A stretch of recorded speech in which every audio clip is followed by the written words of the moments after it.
September 18th, 2017. Amarillo, Texas. The sun was still high, baking the dust into the ground, when Lot 47 rolled onto the auction yard. Most people didn't even turn their heads. It was just another dead machine, a rusted-out Case IH tractor. Paint flaking like dried blood rear tires, cracked and sagging into the dirt. The kind of thing you didn't fix. The kind of thing you dragged away for scrap metal and forgot by the next morning. The auctioneer barely looked at it as he flipped his sheet. All right, folks, Lot 47, non-running, salvage only. Who'll give me 500? There was silence, not even a courtesy bid, and then from the back of the crowd. Hand went up, slow, certain, 500. Heads turned. A few men squinted through the heat haze until they saw him standing there. Eli Carter, worn denim jacket, sun-faded cap, boots that had seen more seasons than most of the men around him. He stood alone, and that was when the laughter started. Not loud at first, just a few chuckles. Then someone said it. "Hell, Eli, you planning to plant rust this year?" More laughter. Near the front, Travis Boone turned, smiling, like he'd just been handed a joke. Travis didn't laugh quietly. He stepped forward, one polished boot, kicking at the dust, his pressed shirt still crisp, despite the heat, a gold watch flashing on his wrist. Behind him stood two of his salesmen, arms crossed, already grinning. "You serious?" Travis called out loud enough for half the yard to hear. "That thing hasn't run since Clinton was in office." A ripple went through the crowd. Eli didn't answer. He just kept his eyes on the machine. The auctioneer shrugged. "Got 500. Anyone else?" No one moved. Travis shook his head, laughing under his breath, then raised his hand lazily. 600. I'll save him from himself." More laughter. Someone clapped. Eli didn't look at Travis, not even once. 7. Now the crowd leaned in. This wasn't about the tractor anymore. This was about watching an old man make a mistake. Travis tilted his head, amused. "You really want to do this?" Eli's voice came out low, calm, like he was talking about the weather. 8. A few whistles. The auctioneer grinned now. "100, do I hear 9? Travis stepped closer, just enough that Eli could hear him without raising his voice. "That's scrap metal," he said. "You're throwing money away." Eli finally turned, not angry, not defensive, just looking, like he was measuring something no one else could see. "Maybe," he said. Then he raised his hand again. 9. And that was the moment the laughter peaked. Someone behind them muttered, "Old fool." Another voice louder. "Man stuck in the past." The auctioneer slammed the gavel. "Sold $900 to Mr. Carter." A few people clapped mockingly. Travis shook his head, smiling like he'd just watched a man lose a bet he never should have taken. As the crowd began to drift toward the next lot, Eli walked toward the tractor. Up close it looked worse. Rust had eaten into the frame. The engine housing was pitted, scarred. One of the side panels hung loose, barely attached. But Eli didn't touch the rust. He ran his hand along the metal, like he was greeting something old, something familiar. Behind him, Travis called out one last time. "Hope you kept the receipt." More laughter. Eli didn't turn back, because there was something about that machine, something nobody else saw. And truth was, this story was never really about a broken tractor. It started a long time before that day, back when Eli Carter was just a boy standing in a dirt-floored shed, watching his father listen to an engine like it was speaking, not looking at it, listening. "Close your eyes," his father used to say. Eli would stand there, small hands clenched, eyes shut tight, while an old engine rattled and coughed in front of him. "What do you hear?" "I don't know," Eli would say. His father would smile. "That's because you're trying to hear noise. I'm asking you to hear the story." That shed sat on the edge of 40 acres of hard land. Land that cracked in the summer and turned to mud in the winter. Land that never gave anything easy. His father, Thomas Carter, never had much money, never had new equipment. Everything they owned had already lived a life before it reached them. But Thomas never called them old. He called them unfinished. "Every machine's got a past," he would say. "You don't fix it by forcing it. You fix it by understanding what it's been through." Eli learned early that his father trusted metal more than men. Metal didn't lie. If something was wrong, it told you if you knew how to listen. By the time Eli was 12, he could tear down an engine and put it back together without a manual. By 15, he could diagnose problems most mechanics missed. But none of that impressed the world outside their land. Because the world had moved on. New tractors came in with digital panels, sensors, diagnostics that told you what was wrong before you even lifted the hood. Men like Travis Boone built entire businesses on that progress. Clean machines, fast fixes, big contracts. And men like Eli's father, they got left behind. There was a winter Eli never forgot it when the bank came. Snow had piled high against the fence lines, and the wind cut through the walls like it had a grudge. Eli stood inside the house as two men in coats walked through their land with clipboards. His father didn't argue, didn't beg. He just stood there, hands in his pockets looking out at the fields. That night in the shed, Thomas handed Eli a small, worn notebook. Keep this, he said. Inside were pages filled with handwriting. Diagrams, notes, dates, not just repairs, histories. Some machines, his father said quietly, they're built different. Not better on paper, but better where it counts. Eli didn't understand then, not fully. A year later, his father was gone. The land barely held together. The machines got older. The world moved faster. And Eli, he stayed, not because he couldn't leave, but because he knew something most people had forgotten. That time doesn't make something worthless. It reveals what it's made of. Years passed. People stopped asking Eli for advice. They went to dealerships, to men like Travis Boone, to shiny machines with warranties and screens.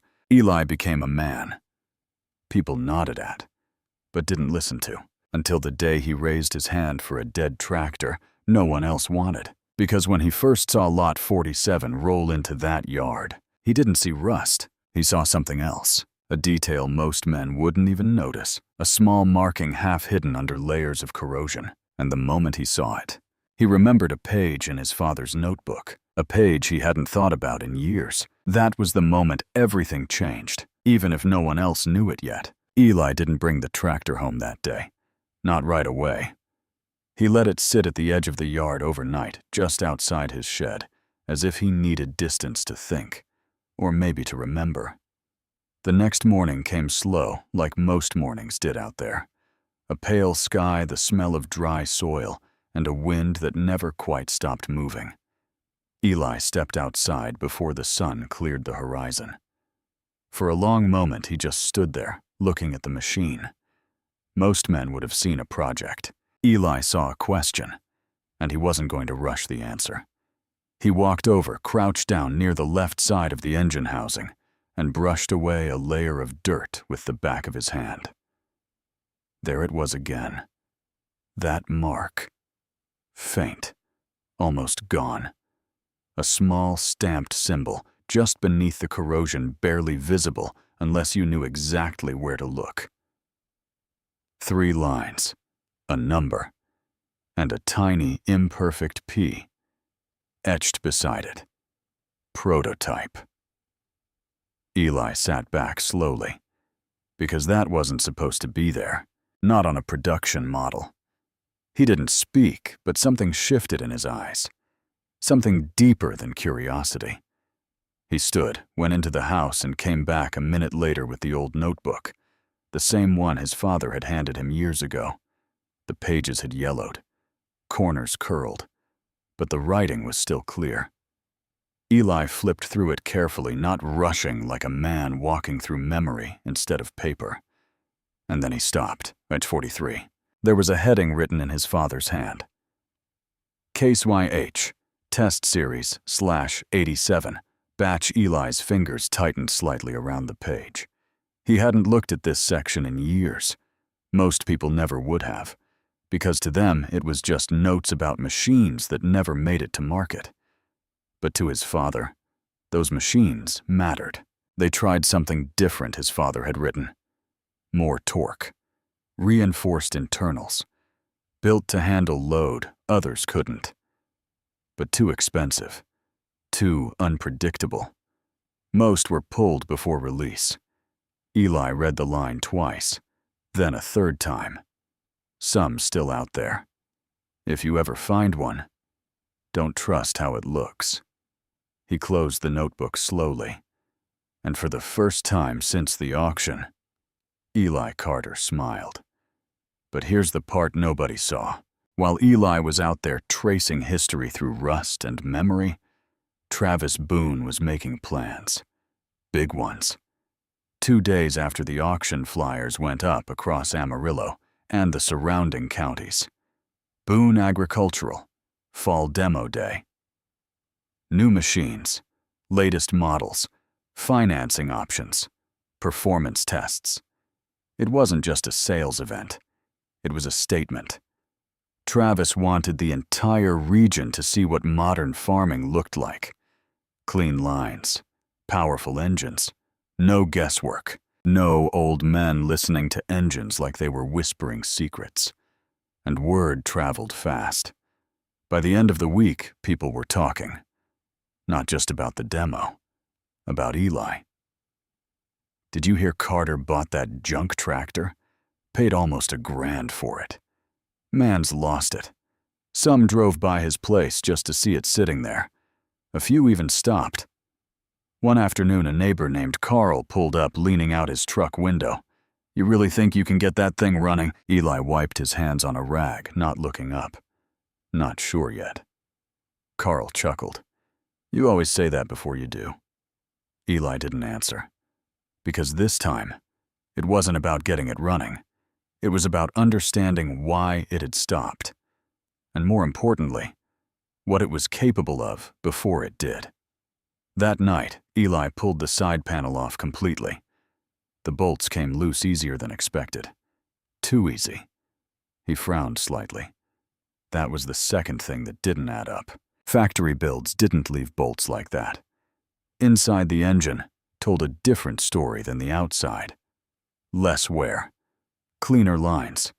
Parts that didn't match the age of the shell. Eli leaned in closer, running his fingers along the components. And then he saw it. A modified crankshaft. Not standard. Not even close. He stepped back slowly, heart beating just a little faster now. Because this wasn't just a test model. This was something that had been worked on after it left the factory. Someone had known what this machine was. Someone had tried to preserve it. Or improve it. Eli went back to the notebook again. Flipped through pages faster this time. There, a small note in the margin. Different ink. Different pressure. Not his father's original writing. Added later. Scene 1 in Oklahoma, 92. Guy said it pulled like it didn't care about weight. Engine doesn't fight load. Absorbs it. Eli read that line over and over. Doesn't fight load. Absorbs it. He looked back at the tractor. And for a brief moment, he wasn't standing in his yard anymore. He was back in that shed listening to his father's voice. Some machines aren't loud about what they can do. Thomas had said once, they just do it when it matters. Eli exhaled slowly, because now he understood something important. This wasn't a restoration. This was a recovery. And somewhere between rust time and neglect, there was still a machine in there that nobody else believed existed. But here's where things began to shift. Because word reached Travis Boone about the tractor, about the notebook, about the fact that Eli wasn't just tinkering. He was working with purpose. At first, Travis laughed it off. Let him waste his time, he told his crew. But then someone mentioned the mark, the P, and that made Travis pause. Not long, just enough. Because Travis knew machines, not the way Eli did, but enough to recognize something that shouldn't be ignored. Still, he wasn't worried. Not yet. Because no matter what Eli thought he had found, it was still an old machine, and Travis had something better. Or at least, that's what everyone believed, until the idea came up. It started as a joke, then someone said it louder. Why don't we see what it can do?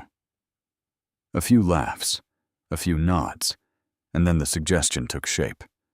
A test. Simple. Public. Fair. Travis Boone's brand new flagship tractor against Eli Carter's rusted Case IH, the task pulling a loaded grain truck that had sunk axle deep into a muddy field after a late storm. Real work, not a showroom demo. Travis agreed without hesitation. Of course he did. To him, this wasn't a risk. It was an opportunity. A chance to end the conversation before it even started. To show everyone exactly what progress looked like and what it left behind.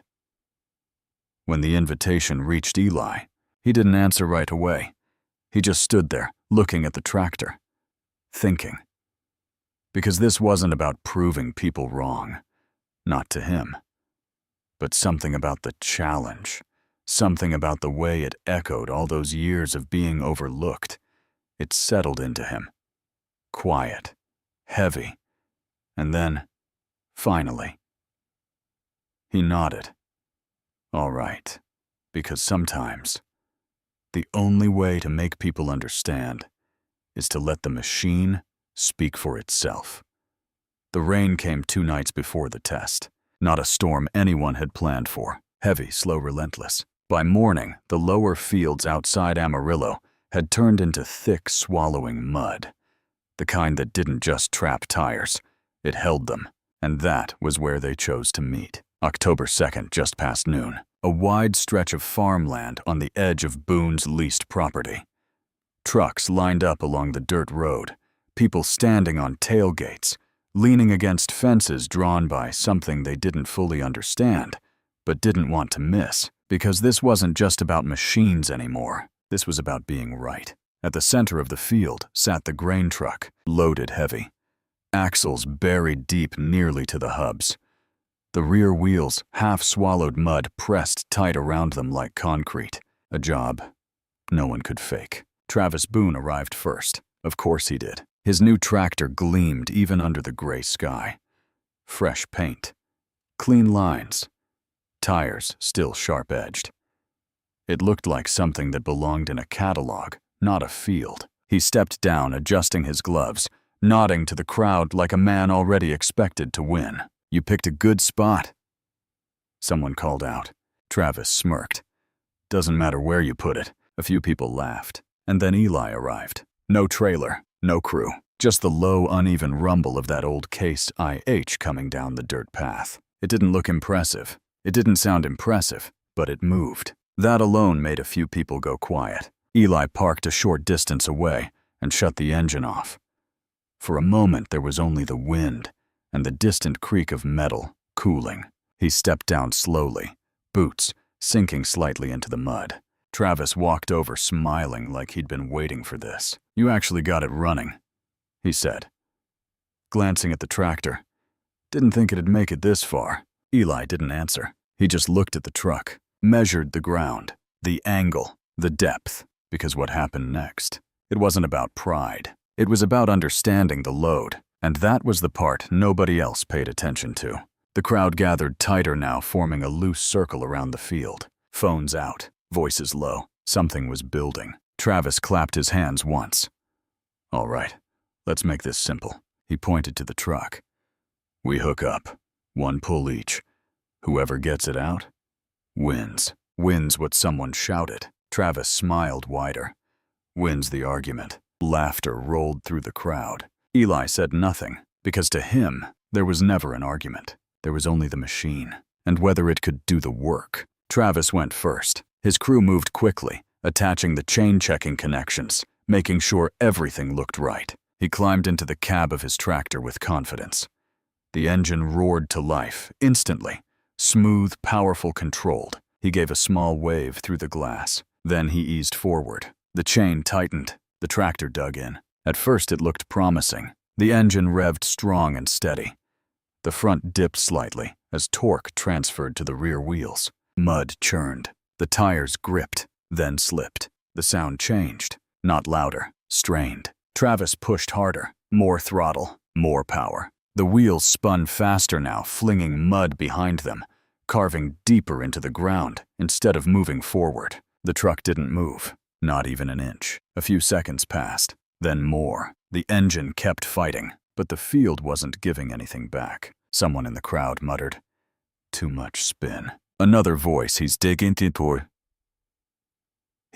himself in." Travis didn't stop. He leaned forward, jaw tight, pushing the machine like force alone would change the outcome.